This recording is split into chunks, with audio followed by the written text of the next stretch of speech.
Praise the lord. Hallelujah. దేవునామముకి మహిమ కలుగును గాక.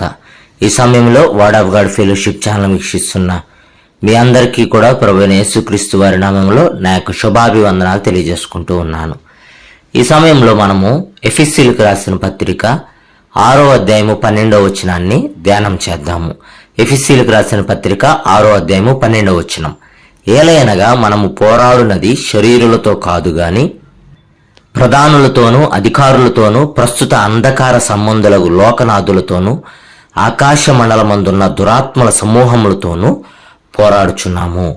ఈ రెఫరెన్స్లో మనం పోరాడేది శరీరులతో కాదు. ఆ శరీరులతో అనే దగ్గర తెలుగు బైబిల్ ఫుట్ నోట్లో మూల భాషలో రక్త మాంసములతో అని ఉంది. అంటే మనం పోరాడేది శరీరులతో కాదు. ఫిజికల్గా ప్రస్తుతం మనం ఎవరితో కూడా ఫైటింగ్ చేయటం లేదు. కానీ క్రైస్తవులుగా ఉన్న మనము ఆత్మీయ జీవితంలో దురాత్మ శక్తులతో పోరాడుతున్నాము అని చెప్పి ఈ రెఫరెన్స్ మనకి తెలియపరుస్తుంది. అయితే ఈ రెఫరెన్స్లో మనకి ఒక చిన్న డౌట్ వస్తుంది. అదేంటంటే ఏలైనగా మనము పోరాడునది శరీరులతో కాదు కానీ ప్రధానులతోనూ అధికారులతోనూ. ప్రధానులు అధికారులు అనగానే అధికారులు అంటే మనుషులే కదండి, ప్రధానులు అంటే మనుషులే కదండి అని అనుకుంటాం. అంటే మనకి క్రైస్తవులకి అది వ్యతిరేకంగా ఉన్నటువంటి రాజకీయ పార్టీలో లేకపోతే క్రైస్తవులకు వ్యతిరేకంగా ఉన్నటువంటి అధికారులు అని మనం అనుకుంటాం. కానీ ఈ వచనం ఆ ప్రధానుల గురించి ఆ అధికారుల గురించి మాట్లాడడం లేదు అని మనం అర్థం చేసుకోవాలి. కాబట్టి ఈ రెఫరెన్స్ని మనం జాగ్రత్తగా ఈరోజు ధ్యానం చేద్దాము. అదే రీతిగా ఆఖరిలో గ్రీక్లో కూడా ఈ వచనంలో ఉన్నటువంటి మాటలను నేను చూపించడం జరిగింది. కాబట్టి ఆఖరి వరకు కూడా ఈ వీడియోని మీరు చూడండి. ఈ వచనం మీద మీకు వివరణ అనేది వస్తుంది. ఈ వచనాన్ని మనము English bible GNT good news ట్రాన్స్లేషన్లో చదివినట్లయితే Ephesians chapter 6 verse 12 for we are not fighting against human beings. అంటే మనము హ్యూమన్ బీయింగ్స్ తోటి ఫైట్ చేయడం లేదు, but against the wicked spiritual forces in the heavenly world. మనమంట ఈ హెవెన్లీ వరల్డ్లో ఉన్నటువంటి వీక్డ్ స్పిరిచువల్ ఫోర్సెస్ తోటి మనం ఫైటింగ్ చేస్తున్నామంట. ది రూలర్స్, అక్కడే హెవెన్లీ వరల్డ్లో ఉన్నటువంటి ది రూలర్స్, వాళ్ళతో మనం ఫైట్ చేస్తున్నామంట. అదే రీతిగా అథారిటీస్, హెవెన్లీ వరల్డ్లో ఉన్నటువంటి వీక్డ్ స్పిరిచువల్ ఫోర్సెస్ ఎవరైతే ఉన్నారో ఆ రూలర్స్ తోటి ఆ అథారిటీస్ తోటి మనం పోరాడుతున్నామంట. And cosmic powers of this dark age అని రాయబడింది. కాబట్టి అలాంటి కాస్మిక్ పవర్స్ ఏదైతే ఉన్నాయో ఈ డార్క్ ఏజ్లో వాళ్ళతో మనం పోరాడుతున్నామంట. అంతేగాని హ్యూమన్ బీయింగ్స్ తోటి మనం ఫైటింగ్ చేయట్లేదు అని చెప్పి GNT good news English translation కూడా మనకు స్పష్టంగా తెలియపరుస్తుంది. ఈ గుడ్ న్యూస్ ఇంగ్లీష్ ట్రాన్స్లేషన్ని నేను తెలుగులోనికి తర్జుమా చేసినప్పుడు ఈ రీతిగా ఉందన్నమాట. ఎఫెసీయులకు రాసిన పత్రిక 6వ అధ్యాయము 12వ వచనము గుడ్ న్యూస్ ట్రాన్స్లేషన్. మనం పోరాడుతున్నది మనుషులతో కాదు కానీ స్వర్గలోకములోని దుష్ట ఆధ్యాత్మిక శక్తులతో. అంటే స్వర్గలోకంలో ఉన్నటువంటి దుష్ట ఆధ్యాత్మిక శక్తులతో మనం పోరాడుతున్నామంట. ఈ చీకటి యుగంలోని పాలకులు, అధికారులు మరియు విశ్వశక్తులతో మనం పోరాడుతున్నామని తెలుగులోకి ట్రాన్స్లేషన్ చేసినప్పుడు ఈ విధంగా మనకి ఉందన్నమాట. అదే రీతిగా ఈ ఎఫెసీయులకు రాసిన పత్రిక 6వ అధ్యాయం 12వ వచనాన్ని కింగ్ జేమ్ వర్షన్, ఈ వర్షన్లో ఇంగ్లీష్ బైబిల్లో చదివినప్పుడు ఈ రీతిగా ఉంది. Ephesians chapter 6 verse 12 for we wrestle not against flesh and blood but against principalities, against powers, against the rulers of the darkness of this world, against spiritual wickedness in high places అని English బైబిల్లో మనం చూస్తున్నాం. దానిని నేను తెలుగులోకి తర్జుమా చేసినప్పుడు ఈ రీతిగా ఉంది. ఎఫెసీయులకు రాసిన పత్రిక 6వ అధ్యాయం 12వ వచనం, మనం రక్త మాంసములతో కాదు గాని రాజ్యములతో, అధికారములతో, ఈ లోకపు అంధకారపు పాలకులతో, ఉన్నత స్థానములలోని ఆత్మీయ దుష్టత్వముతో పోరాడుచున్నామంట. మనం పోరాడేది ఎవరితో అంటే రక్తమాంసములతో కాదు, అంటే శరీరులతో కాదు కానీ రాజ్యములతో, అధికారములతో అంట. అధికారులతో కాదు కానీ అధికారములతో పోరాడుతున్నామంట. రాజ్యములతో, ప్రధానులతో అని మనం తెలుగులో చూసాం. ప్రధానులతో కాదు, రాజ్యములతో మనం పోరాడుతున్నామంట. ఈ లోకపు అంధకారపు పాలకులతోటి, ఈ లోకంలో ఉన్నటువంటి అంధకారపు పాలకులతోటి, వాళ్ళు మనకి కంటికి కనపడరు అనమాట. దురాత్మ శక్తులు మనకి కనపడు, వాళ్ళతో అంట. ఉన్నత స్థానములలోని ఆత్మీయ దుష్టత్వంతో పోరాడుచున్నామంట. అంటే వీళ్ళు మనకి కనపడరు, ఈ డార్క్ వరల్డ్లో ఉన్నారనమాట వాళ్ళు. వాళ్ళతో మనం పోరాడుతున్నామని కేజీవి బైబిల్ మనకి స్పష్టంగా తెలియపరుస్తుంది. తెలుగులో అట్లా చూస్తున్నాం ట్రాన్స్లేషన్ చేసినప్పుడు. తర్వాత ఇంకొక English translation NLT, new living ట్రాన్స్లేషన్లో ఈ ఎఫిసియన్స్ రాసిన పత్రిక 6:12 చదివినట్లయితే, for we are not fighting against people made of flesh and blood, అంటే రక్త మాంసములతో తయారు చేయబడినటువంటి వారితో మనం పోరాడడం లేదు అని అంటున్నారు. కానీ but against the evil rulers and authorities of the unseen world, అంటే మనం ఏదైతే చూడలేనటువంటి ఒక ప్రపంచం ఉందో దానిలో ఉన్నటువంటి ఈవిల్ రూలర్స్, ఆ ఈవిల్ అథారిటీస్ తోటి మనం పోరాడుతున్నామంట. Against those mighty powers of darkness who rule this world, ఎవరైతే ఈ లోకాన్ని రూల్ చేస్తున్నారో ఆ పవర్స్ ఆఫ్ డార్క్నెస్ తోటి మనం పోరాడుతున్నామంట. And against wicked spirits in the heavenly realms, అంటే ఈ హెవెన్లీ పరలోక రాజ్యంలో ఉన్నటువంటి వీక్డ్ స్పిరిట్స్ తోటి మనం పోరాడుతున్నాం అని చెప్పి ఎన్ఎల్టి బైబిల్ మనకు చెప్తూ ఉంది. ఈ ఎన్ఎల్టి బైబిల్ వర్షన్ కూడా ఎఫెసీయులకు రాసిన పత్రిక 6:12 నేను తెలుగులోకి ట్రాన్స్లేషన్ చేసినప్పుడు ఈ రీతిగా మనకి కనబడుతుంది. ఎఫెసీయులకు రాసిన పత్రిక 6:12, మనం పోరాడుతున్నది రక్తమాంసాలతో తయారైన వ్యక్తులతో కాదు, కానీ కనిపించని ప్రపంచంలోని దుష్ట పాలకులు మరియు అధికారులతో. కనిపించని ప్రపంచం ఏదైతే ఉందో అందులోని దుష్ట పాలకులు మరియు అధికారులతో మనం పోరాడుతున్నామంట. ఈ ప్రపంచాన్ని పాలించే చీకటి యొక్క శక్తివంతమైన శక్తులతో మనం పోరాడుతున్నామంట. మరియు పరలోక రాజ్యాలలోని దుష్ట ఆత్మలతో మనం పోరాడుతున్నామంట. పరలోక రాజ్యంలో ఏదైతే ఉందో ఆ రాజ్యంలోని దుష్ట ఆత్మలతో మనం పోరాడుతున్నామని ఎన్ఎల్టి బైబిల్ తర్జుమాని తెలుగులోకి చేసినప్పుడు ఇలా రాయబడి ఉంది. కాబట్టి మీకు అర్థమై ఉంటుంది, మన తెలుగు బైబిల్లో మనం చూసినట్లుగా ఎఫెసీయులకు రాసిన పత్రిక 6:12 ఏదైతే ఉందో, ఏలయనగా మనము పోరాడునది శరీరాలతో కాదు. స్పష్టంగా చెప్పేశాడు, మనం పోరాడుతున్నది శరీరాలతో కాదు. ఈరోజు మన యొక్క ఫైటింగ్ ఈ ఫిజికల్గా కాదు.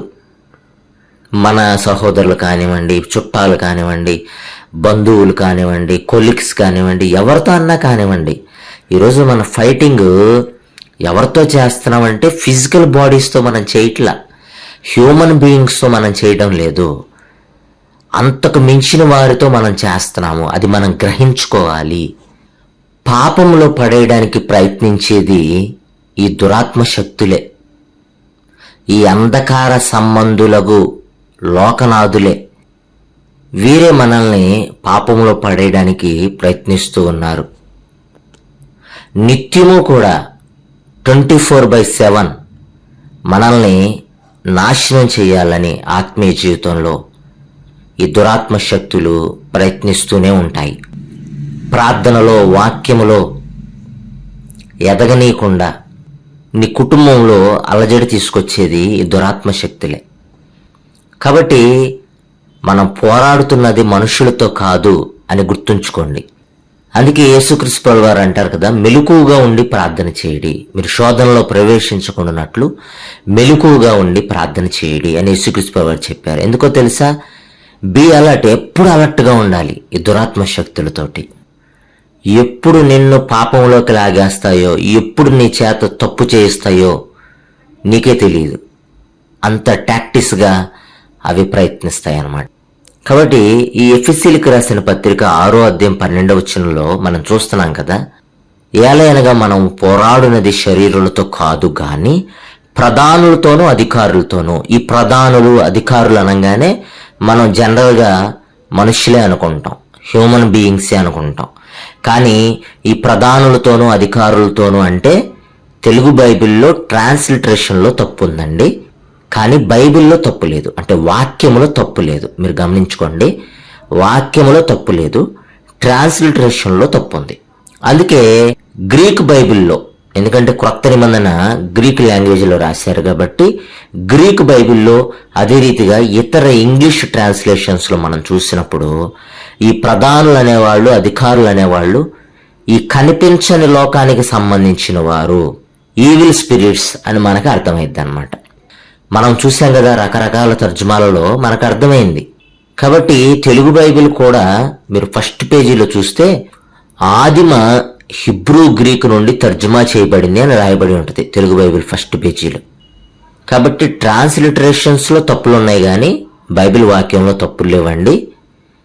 ఈ రిఫరెన్స్ ఏదైతే ఉందో ఎఫెసీయులకు రాసిన పత్రిక 6వ అధ్యాయం 12వ వచనం ఏదైతే ఉందో, ఈ వచనం స్పష్టంగా చెప్తున్నది ఏంటంటే మనం ఆత్మీయ జీవితంలో పోరాడుతున్నది మనుషులతో కాదు కానీ దయ్యాల సమూహాలతోటి, దురాత్మ శక్తులతోటి మనం పోరాడుతున్నాం అని తెలియపరుస్తుంది. నేను గ్రీకులో కేజేవి బైబిల్ని ఆధారం చేసుకుని గ్రీకులో స్ట్రాంగ్స్ కన్కోర్డెన్ని చూడడం జరిగింది. చూసినప్పుడు నాకు కనపడినటువంటి విషయాలు ఏంటంటే ఇక్కడ మీకు తెలియపరుస్తున్నాను. ఇప్పుడు ఎఫెసీయులకు రాసిన పత్రిక 6వ అధ్యాయం 12వ వచనంలో మనకి ప్రధానులతోనూ అధికారులతోనూ అని ఉంది. కానీ కేజీవి బైబిల్లో మనకి for we wrestle not against flesh and blood but against principalities, against powers అని రాయబడి ఉంది. ప్రిన్సిపాలిటీస్ అంటే రాజ్యములతోటి మనం పోరాడుతున్నామంట. రక్తమాంసములతో మనం పోరాడటం లేదు కానీ, ఫ్లెష్ అండ్ బ్లడ్ కలిగిన వారితో మనం పోరాడడం లేదు కానీ, బట్ అగైనెస్ట్ ప్రిన్సిపాలిటీస్, రాజ్యములకు వ్యతిరేకంగా మనం పోరాడుతున్నామంట. అగైనెస్ట్ పవర్స్, పవర్స్ అంటే ఏంటి? పవర్ అంటే శక్తి, అధికారం అని అర్థం వస్తుంది. ఆ పవర్స్ తోటి మనం పోరాడుతున్నామంట. Against the rulers of the darkness of this world, ఎవరైతే చీకటి ప్రపంచంలో ఉన్నటువంటి రూలర్స్ తోటి మనం పోరాడుతున్నాము. Against spiritual wickedness in high places, ఏదైతే హై ప్లేసెస్లో ఉన్నటువంటి స్పిరిచువల్ వీక్నెస్ తోటి మనం పోరాడుతున్నామంట అని కేజీవి బైబిల్లో ఉంది. అయితే అసలు ఈ రాజ్యాలు ఏంటి? ప్రిన్సిపాలిటీస్ అని ఉన్నాయి కదా, ఏ రాజ్యములతో మనం పోరాడుతున్నాం అని గ్రీక్లో ఈ ప్రిన్సిపాలిటీస్ దగ్గర ఉపయోగించినటువంటి గ్రీక్ మాట ఏంటి అని గ్రీకులో చూసినప్పుడు ఆ ప్రిన్సిపాలిటీస్ దగ్గర ఆర్కే అనే గ్రీక్ మాటని ఉపయోగించారు. ఆర్కే నేను మీకు స్క్రీన్ మీద చూపిస్తున్నా. ఆర్కే అంటే అర్థం ఏంటంటే కమెన్స్మెంట్, అంటే మొదటిగా, ప్రారంభ అని అర్థం వస్తుంది. మొదటిగా, ప్రారంభ అని అర్థం వస్తుంది. తర్వాత చీఫ్, చీఫ్ అంటే మనం చీఫ్ మినిస్టర్ అంటాం. ప్రజలకి, అదే రీతిగా ఎమ్మెల్యేలకి, మంత్రులకి, అందరిపైన ఓ చీఫ్ మినిస్టర్ ఉంటారనమాట. రాష్ట్రం మొత్తానికి ఆయన ప్రధానమైనటువంటి వ్యక్తి. In various applications of order, time, place or rank అనమాట. అంటే ఆర్డర్లో కానివ్వండి, టైంలో కానివ్వండి, ప్లేస్లో కానివ్వండి, ర్యాంక్లో కానివ్వండి, ఎవరైతే ప్రధానమైనటువంటి వ్యక్తి ఉంటారో అతన్ని చీఫ్ అని అంటాం అన్నమాట. తర్వాత బిగినింగ్, మొదటిలో, ఆదిలో అనే అర్థం వస్తుంది అన్నమాట. తర్వాత కార్నర్, ఎట్ ది అనే అర్థం వస్తుంది. తర్వాత ఫస్ట్ అనే, అంటే మొదటిగా అనే అర్థం వస్తుంది. తర్వాత మెజిస్ట్రేట్, మెజిస్ట్రేట్ అంటే న్యాయానికి తీర్పు ఇచ్చేటటువంటి వ్యక్తి మెజిస్ట్రేట్ అంటాం. అక్కడ కోర్టులో కూడా అందరికన్నా సరే న్యాయమూర్తే ఎక్కువ హోదాలో ఉంటాడు అక్కడ మెజిస్ట్రేట్. ఆయనే ప్రథమమైనటువంటి వ్యక్తి లేదా చీఫ్, ఆయనే అక్కడ కోర్టులో, అట్లా అర్థం వస్తుంది. తర్వాత పవర్, పవర్ అంటే శక్తి, అధికారము. ప్రిన్సిపాలిటీ, తర్వాత ప్రిన్సిపల్, ప్రిన్సిపల్ అంటే స్కూల్ అంతటికీ కూడా హెడ్ అనమాట, లేదా ఒక కాలేజీకి హెడ్ ప్రిన్సిపల్. రూల్, ఎవరైతే రూలింగ్లో ఉన్నారో, రూల్ చేసేవాళ్ళని రూలర్ అని అంటాం కదా, అట్లా రూల్ పొజిషన్లో ఎవరు ఉన్నారో వాళ్ళు. కాబట్టి ఈ ఆర్కే అనే గ్రీకు మాటకి మనకి స్ట్రాంగ్స్ డెఫినేషన్ ఇన్ని రకాలుగా వివరిస్తూ ఉంది. అయితే ఈ ఆర్కే అనే మాట మనకి ఈ కేజీవి బైబిల్లో చూసాం కదా, ప్రిన్సిపాలిటీస్ అంటే రాజ్యములు అనే మాట దగ్గర మనకి గ్రీకులో ఈ మాట కనపడుతుంది ఆర్కే అని. అయితే కేజేవి ఇంగ్లీష్ బైబిల్లో ఈ ఆర్కే అనే గ్రీకు మాటని ఇంగ్లీష్ పదాలైనటువంటి beginning, first, magistrate, power, rule, principles, principalities, corners, ఈ స్క్రీన్ మీద కనపడుతున్న ఈ ఇంగ్లీష్ అన్ని పదాలకి కూడా క్రొత్త నిబంధనలో ఈ గ్రీక్ మాట అయినటువంటి ఆర్కేని ఉపయోగించారు. అయితే అత్యధికంగా బిగినింగ్ అనే ఈ ఇంగ్లీష్ పదానికి ఈ ఆర్కే అనే మాటను ఎక్కువ సార్లు క్రొత్త నిబంధనలో ఉపయోగించడం జరిగిందనమాట, బిగినింగ్ అనే ఇంగ్లీష్ పదానికి. సరే, నేను ఎక్కడెక్కడ ఈ బిగినింగ్ అనే మాటకి ఈ ఆర్కే ఉపయోగించారని ఇంగ్లీష్ బైబిల్లో చూసి వాటిల్ని తెలుగు రిఫరెన్స్లను నేను పెట్టుకున్నాను. ఆ తెలుగు రిఫరెన్స్లు నేను మీకు ఇప్పుడు చూపిస్తున్నాను. మత్తయి సువార్త 19వ అధ్యాయం 4వ వచనం. మత్తయి సువార్త 19వ అధ్యాయం 4వ వచనం. ఆయన సృజించిన వాడు ఆది నుండి వారిని పురుషునిగాను స్త్రీనిగాను సృజించను. ఇక్కడ ఆది నుండి అని ఉంది చూసారా, అక్కడ బిగినింగ్ అని కేజేవి ఇంగ్లీష్ బైబిల్లో మనం చూస్తున్నాము. తర్వాత మార్కు సువార్త 1వ అధ్యాయం 1వ వచనం. మార్కు సువార్త 1వ అధ్యాయం 1వ వచనం. దేవుని కుమారుడైన యేసుక్రీస్తు సువార్త ప్రారంభము అనే మాట ఉంది కదా, అక్కడ ఇంగ్లీష్ బైబిల్లో బిగినింగ్ అని చూస్తున్నాం. యోహాను సువార్త 8వ అధ్యాయం 44వ వచనం. యోహాను సువార్త 8వ అధ్యాయం 44వ వచనం. మీరు మీ తండ్రి యగు అపవాది సంబంధులు, మీ తండ్రి దురాశలు నెరవేర్చగోరుచున్నారు. ఆది నుండి వాడు నరహంతకుడై ఉండి సత్యమందు నిలిచిన వాడు కాడు, వాని యందు సత్యమే లేదు. వాడు అబద్ధమాడునప్పుడు తన స్వభావమును అనుసరించే మాటలాడును. వాడు అబద్ధికుడును అబద్ధమునకు జనకుడునై ఉన్నాడు. ఆది నుండి వాడు నరహంతుడై ఉన్నాడు అన్న మాట ఉంది కదా, ఆది నుండి, అది ఇంగ్లీష్ బైబిల్లో మనకి బిగినింగ్ అని కనబడుద్ది. ఈ 3 రిఫరెన్సుల్లో ఎక్కడైతే మనకి బిగినింగ్ అని కనపడిందో గ్రీకులో మనకి ఆర్కే అని మనకి కనపడుద్ది. ఆర్కే అని మనకి కనపడుద్ది.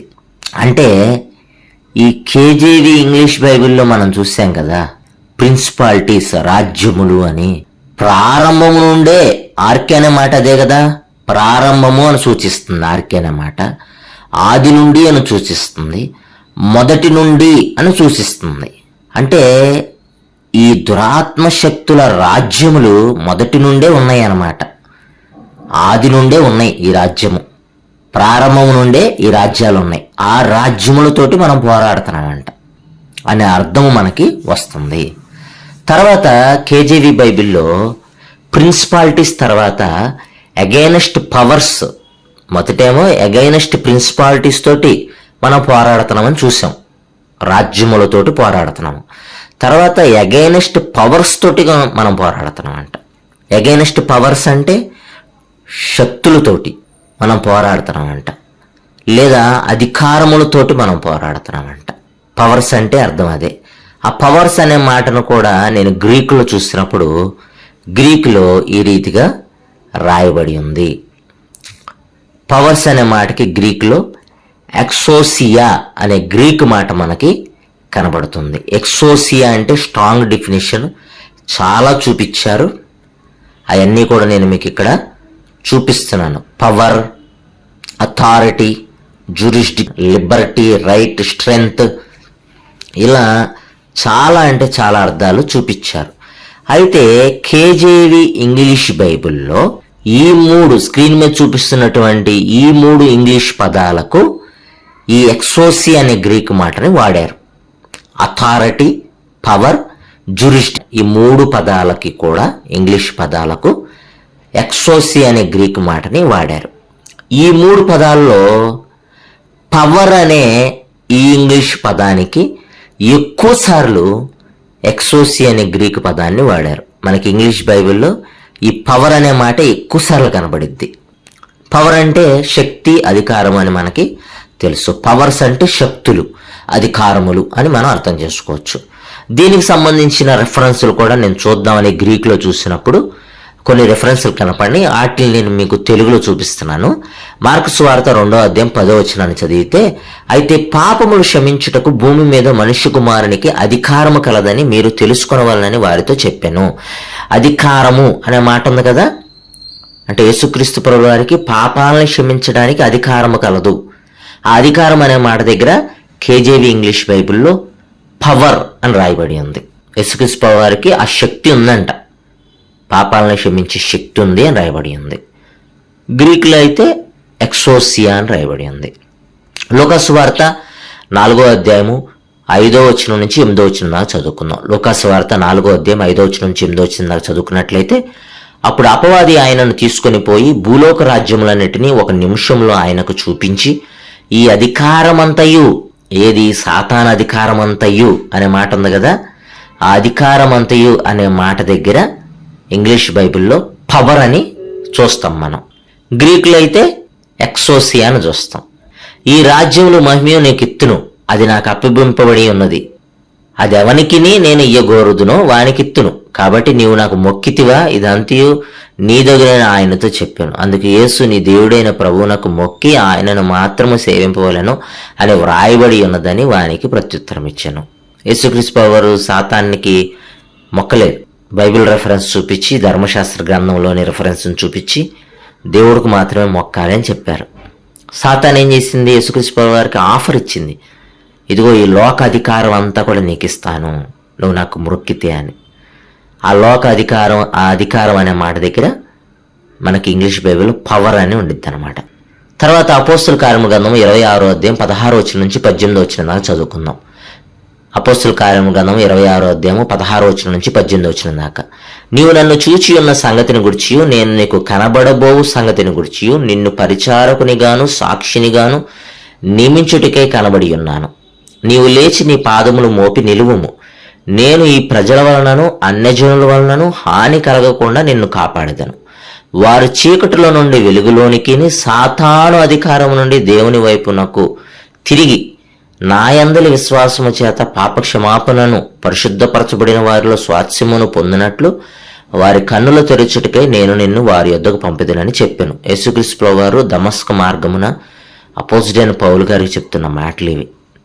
అక్కడ యేసుక్రీస్తు వారు చెప్తున్న మాటలు ఏంటంటే, సాతాను అధికారం నుండి దేవుని వైపుకు అన్న మాట ఉంది కదా, ఆ అధికారం అనే మాట దగ్గర ఇంగ్లీష్ బైబిల్లో, కేజీ బైబిల్లో పవర్ అని చూస్తున్నాం. ది పవర్ ఆఫ్ సాతాన్ అని ఉండిద్ది. గ్రీక్లో ఎక్సోసియా అని ఉండిద్ది.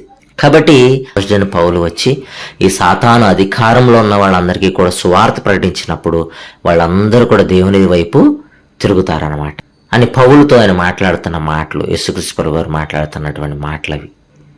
తర్వాత మార్కు సువార్త 3వ అధ్యాయము 14-15 వచనాన్ని చదువుదాం. మార్కు సువార్త 3వ అధ్యాయం 14-15 వచనం.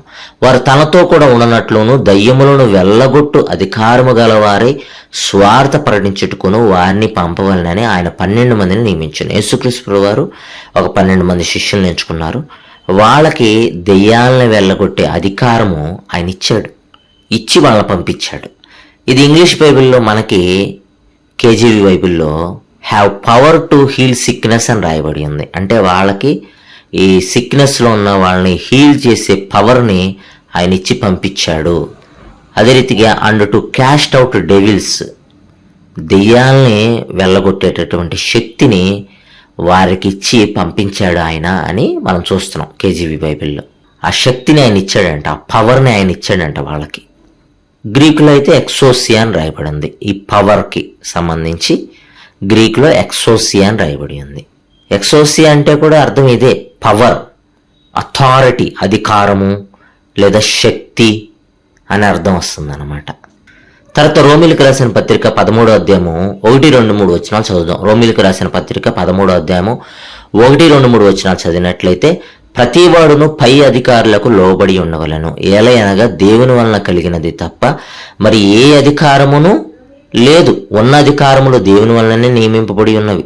కాబట్టి అధికారమును ఎదిరించువాడు దేవుని నియమమును ఎదిరించుచున్నాడు. ఎదిరించువారు తమ మీదకి తామే శిక్ష తెచ్చుకుందురు. ప్రభుత్వము చేయవారు చెడ్డ కార్యములకే గాని మంచి కార్యములకు భయంకరులు కారు. నీకు మేలు కలుగుటకు అధికారులు దేవుని పరిచారకులు. వారికి భయపడక ఉండకోరితవా మేలు చేయము, అప్పుడు వారి చేత మెప్పు పొందుదువు. ఈ రోమీయులకు రాసిన పత్రిక 13వ అధ్యాయం 1-2-3 వచనాల్లో కనబడుతున్నటువంటి అధికారులకు, అధికారమునకు అని ఉంది కదా. అధికారములు, అధికారమును అంటే పవర్స్ అని రాయబడి ఉంది. పవర్స్ అంటే అర్థం ఏంటంటే మనకు తెలుసు, శక్తులు పవర్స్ అంటే, లేదా అధికారములు. గ్రీక్ బైబిల్లో ఎక్సోసియా అని మనకి రాయబడింది. ఎక్సోసియా అంటే కూడా అర్థం ఏంటంటే పవర్స్, అధికారములు, శక్తులు అనే అర్థం అన్నమాట. తర్వాత యోహాను సువార్త 10వ అధ్యాయం 18వ వచనాన్ని కూడా చూద్దాం. యోహాను సువార్త 10వ అధ్యాయం 18వ వచనం. ఎవడును నా ప్రాణమును తీసుకొనడు, నా అంతటా నేనే దాన్ని పెట్టుచున్నాను. దాన్ని పెట్టుటకు నాకు అధికారము కలదు, దాన్ని తిరిగి తీసుకున్నట్టుకును నాకు అధికారము కలదు. నా తండ్రి వలన ఈ ఆజ్ఞ పొంది తిన నేను. ఇంగ్లీష్ బైబిల్లో పవర్ అని రాయబడి ఉండిద్ది. అంటే ఆయన తన ప్రాణం పెట్టాడు, దాన్ని తీసుకోవడానికి ఆయనకి శక్తి ఉందంట. అలాంటి ఆజ్ఞ తండ్రి వలన యేసుక్రీస్తు వారు పొందుకున్నారంట. కాబట్టి ఆయన ప్రాణము పెట్టి మరలా దాన్ని తీసుకునేటటువంటి కెపాసిటీ, ఆ శక్తి, ఆ యొక్క అధికారము, ఆ సామర్థ్యము ఆయనకు ఉంది అని చెప్పి యేసుక్రీస్తు వారు చెప్తున్నారు. కాబట్టి ఎక్సోసియా అనే మాటకి అర్థం ఏంటంటే, గ్రీక్ మాటకి అర్థము పవర్స్ అనమాట. ఇంగ్లీష్లో పవర్స్ అంటే అర్థం ఏంటంటే తెలుగులో శక్తులు, అధికారములు అని అర్థం. ఇప్పుడు కేజీవి బైబిల్లో మనం చూసాం కదా, ఎఫెసీయులకు రాసిన పత్రిక 6వ అధ్యాయం 12వ వచనాన్ని, for we wrestle not against flesh and blood. మనం రక్తమాంసములతో కాదు, శరీరులతో కాదు పోరాడేది, బట్ అగైనెస్ట్ ప్రిన్సిపాలిటీస్, రాజ్యములతోటి మనం పోరాడుతున్నాము. అగైనెస్ట్ పవర్స్, ఒక శక్తులతోటి, ఒక అధికారములతోటి మనం పోరాడుతున్నామంట. తెలుగులో మనం చూసాం కదా, ప్రధానులతోని, అధికారులతోని. అధికారులు అనగానే మనం వీళ్ళు మనుషులేమో అనుకుంటాం. మనం ప్రధానులతోని అనగానే వాళ్ళు మనుషులేమో అనుకుంటాం. కానీ మనుషులతో కాదు మనం పోరాడేది, రాజ్యములతోటి, శక్తులతోటి, అధికారములతోటి. పవర్స్ అంటే శక్తులు, అధికారములు అని అర్థం. అధికారములతోటి మనం పోరాడుతున్నాం. అది మనం జ్ఞాపకం ఉంచుకోవాలి. అందుకే ఇంత వివరణ ఇవ్వాల్సి వచ్చింది నేను. మనం పోరాడేది అగైనెస్ట్ ప్రిన్సిపాలిటీస్, అగైనెస్ట్ పవర్స్ అన్నమాట. రాజ్యములతోటి, శక్తులు, అధికారములతోటి మనం పోరాడుతున్నామంట. Against the rulers of the darkness of this world, against spiritual wickedness in high places. తర్వాత ఈ రూలర్స్ అని మనకి ఇక్కడ కేజీవి బైబిల్లో కనబడుతుంది కదా, అగైనెస్ట్ ది రూలర్స్ అని కనబడుతుంది కదా. ఆ రూలర్స్ దగ్గర కూడా గ్రీక్ బైబిల్లో ఏముందా అని నేను చూడడానికి వెళ్ళినప్పుడు, గ్రీక్ బైబిల్లో నాకు కాస్మోక్రెటోర్ అని రాయబడి ఉంది. కాస్మోక్రెటోర్ అని రాయబడి ఉన్నట్లు కనపడింది. దాని అర్థం ఏంటంటే, థైయర్ డెఫినేషన్ మీకు స్క్రీన్ మీద చూపిస్తున్నాను. Lord of the world, prince of this age, the devil and his demons. దెయ్యము, ఆయన యొక్క దురాత్మ శక్తులు. అదే రీతిగా స్ట్రాంగ్స్ డెఫినేషన్లో కూడా చూస్తున్నాం. ఏ వరల్డ్ రూలర్ అన్నమాట. ఇతను ఈ లోకపు పరిపాలకుడు. ఎవరో సాతాను. And epithet of Satan, ruler. అందుకే కేజీవి బైబిల్లో మనం రూలర్స్ అనే మాట దగ్గర గ్రీక్లో కాస్మోక్రెటోర్ అని చూస్తున్నాము. ఒక్కసారేనండి క్రొత్త నిబంధనలో ఈ రూలర్స్ దగ్గర, అది కూడా ఎఫెసీయులకు రాసిన పత్రిక 6వ అధ్యాయము 12వ వచనములో మనకి కేజీవి బైబిల్లో రూలర్స్ అని ఉంది. ఆ రూలర్స్ దగ్గర గ్రీక్లో ఒకే ఒక్కసారి కాస్మోక్రెటోర్ అని రాయబడి ఉంది. ఇంకెక్కడ కూడా కొత్త నిబంధనలో ఈ కాస్మోక్రెటోర్ అనేది మనకు కనపడదు. ప్రత్యేకంగా ఈ కాస్మోక్రెటోర్ కూడా మనకి ఏం తెలుపుతుందంటే, డెవిల్ అండ్ హిజ్ డిమాన్స్కి ఉపయోగించబడింది. ఈ వరల్డ్ రూలర్కి ఉపయోగించబడిందంట. ఆ కాస్మోక్రెటోర్ సాతానికి ఉపయోగించబడిందంట అని క్లియర్ కట్గా తెలియపరుస్తుంది మనకి. మనం ఇందాక రోమీయులకు రాసిన పత్రిక 13వ అధ్యాయము 1-2-3 వచనాలు చూసాం. ప్రతివాడును పై అధికారులకు లోబడి ఉండవలను, ఏలయనగా దేవుని వలన కలిగిన తప్ప మరి ఏ అధికారమునో లేదు. ఇంగ్లీష్ బైబిల్లో మనకి రూలర్ అని కనపడిద్ది, అధికారులు అన్న దగ్గర. కానీ అక్కడ కాస్మోక్రెటోర్ ఉపయోగించలేదు. వేరే మాట. అధికారి, ఒక లీడర్, ప్రజల మీద ఒక లీడర్ అనే అర్థం వచ్చేటటువంటి గ్రీక్ మాటను వాడారు తప్ప ఈ కాస్మోక్రేటార్ అనే మాటని అక్కడ రూలర్కి ఉపయోగించలేదు, అధికారులకి. కానీ ఎఫెసీయులకు రాసిన పత్రిక 6:12 మాత్రం ఈ కేజీవి బైబిల్లో మనం చూస్తున్నాం కదా, రూలర్స్ అని. ఈ రూలర్స్ దగ్గర మాత్రం కాస్మోక్రేటర్ అనే మాటను ఉపయోగించారు. అది ప్రత్యేకంగా సాతానికి, డెవిల్స్కి, డెమోన్స్కి సంబంధించినటువంటి అర్థం వస్తుందన్నమాట. కాబట్టి కేజీవి బైబిల్ని మనం ఆధారం చేసుకొని స్ట్రాంగ్స్ డెఫినేషన్ చూసాం గ్రీకులో. అక్కడ మనకు అర్థమైంది విషయం ఏంటంటే, మరలా నేను స్క్రీన్ మీద కేజీవి బైబిల్ చూపిస్తూ మీకు వివరిస్తూ ఉన్నాను, తెలుగు బైబిల్ కూడా చూపించి వివరిస్తున్నాను. రెండూ కూడా ఒకదాని తర్వాత ఒకటి పెట్టాను చూడండి. తెలుగులో చూస్తే, ఏలయనగా మనము పోరాడినది శరీరులతో కాదు గాని ప్రధానులతోనూ అధికారులతోనూ. ఈ ప్రధానులతోనూ అధికారులతోనూ అనగానే మనం వెంటనే పొరపాటు పడద్దు. అది మనుషులు అనుకునో, లేకపోతే మనకు వ్యతిరేకమైనటువంటి ప్రభుత్వాలు అనుకుని, లేదా మనకు వ్యతిరేకమైనటువంటి రాజకీయ పార్టీలు ప్రధానులతో మనం పోరాడతాం అనుకుని మీరు తప్పుగా అనుకోవద్దు. తెలుగు బైబిల్ ట్రాన్స్లిటరేషన్లో తప్పులు ఉన్నాయి కానీ బైబిల్ వాక్యంలో తప్పు లేదు. గుర్తుంచుకోండి ఈ మాట మీరు. అందుకే కేజీవి బైబిల్ కిందే పెట్టాను చూడండి. ఎఫెసీయులకు రాసిన పత్రిక 6:12 for we wrestle not against flesh and blood but against principalities. రాజ్యములకు వ్యతిరేకంగా మనం పోరాడుతున్నామంట. అగైనెస్ట్ పవర్స్, శక్తులతోటి, అధికారములతోటి వ్యతిరేకంగా మనం పోరాడుతున్నామంట. ఆ వ్యతిరేకమైన శక్తులు, ఆ వ్యతిరేకమైనటువంటి అధికారములు ఎవరికి సంబంధించినవి అంటే against the rulers of the darkness of this world. ఎవరైతే ఈ డార్క్నెస్ వరల్డ్ని పరిపాలిస్తున్నారో ఆ వరల్డ్కి సంబంధించిన, డార్క్ వరల్డ్కి సంబంధించిన రూలర్స్ యొక్క శక్తులతోటి, వారి యొక్క అధికారములతోటి, వాళ్ళ యొక్క రాజ్యములతోటి మనం పోరాడుతున్నామంట. Against spiritual wickedness in high places. ఆ స్పిరిచువల్ వీక్నెస్ కలిగినటువంటి వారితోటి మనం పోరాడుతున్నామంట. కాబట్టి చాలా జాగ్రత్తగా మనం ఆత్మీయ జీవితంలో ముందుకెళ్ళాలి. మనుషుల కన్నా చాలా శక్తిమంతులు ఈ పడిపోయిన దేవదూత, అతని యొక్క అనుచరులు. వాళ్ళు నీ జీవితాన్ని సర్వనాశనం చేసేస్తారు. కాబట్టి నిత్యము వాక్యము చదువుతా, వాక్యం ప్రకారం మనం ప్రవర్తించాలి. ప్రార్థనలో ఎక్కువగా గడపాలి. విశ్వాసాన్ని రోజు రోజుకి పెంపొందించుకోవాలి. అందుకే ఈ ఎఫెసీయులకు రాసిన పత్రిక 6:12 తర్వాత పౌలు గారు అయ్యే మనకి తెలియపరుస్తున్నారు 13 నుంచి. ఎఫెసీయులకు రాసిన పత్రిక 6:13 నుంచి, అందుచేతను మీరు ఆపద్దినమందు వారిని ఎదిరించుటకు సమస్తమును నెరవేర్చిన వారే నిలవబడుటకును శక్తిమంతులగునట్లు దేవుడిచ్చు సర్వాంగ కవచమును ధరించుకునడి. సర్వాంగ కవచము, యుద్ధ వీరుడికి సర్వాంగ కవచం ఉండిద్ది. నెత్తి మీద శిరస్నానము, ఛాతి మీద షీల్డ్ ఉండిద్ది, చేతిలో డాలు ఉండిద్ది, ఒక చేతిలో, ఇంకో చేతిలో ఏమో ఖడ్గము ఉండిద్ది. ఇట్లా ప్రొటెక్టెడ్గా ఉంటాడు అతను, అన్నీ కూడా యుద్ధోపకరణాలు ధరించుకుని. అలాగే మనం కూడా ఆత్మీయ జీవితంలో యుద్ధోపకరణాలు మనకేంటో తెలుసా? 14 చూస్తున్నాం. ఏలైనగా మీ నడుమునకు సత్యమును దట్టి కట్టుకొని, నీతి అను మైవరపు తొడుగుకొని, పాదములకు సమాధాన సువార్త వలనైన సిద్ధ మనస్సును జోడు తొడుగుకుని నిలవబడాలంట. ఇవన్నీగాక విశ్వాసమని డాలు పట్టుకోవాలంట. సాతానుని, అతని యొక్క అనుచరులను మనం ఎదిరించాలంటే విశ్వాసం అనే డాలు పట్టుకోవాలి. దానితోనంట మీరు దుష్టిని, అగ్నిబాణములన్నిటిని ఆర్పుటకు శక్తివంతులు అవుదురు అంట. మనకి విశ్వాసం ఉన్నప్పుడు, సాతాను మనల్ని కొంగదీసేస్తున్నప్పుడు మనం విశ్వాసంతో నిలబడతాం. ఆత్మహత్య చేసుకోవాలన్న తలంపులు మనకుండవు, పిరికితనం మనకు రాదు. దేవుని మీద ఉన్న విశ్వాసముతోటి మనం ముందుకు నడిపింపబడతాం. కాబట్టి విశ్వాసాన్ని డాలు పట్టుకోవాలి ఆత్మీయ జీవితంలో.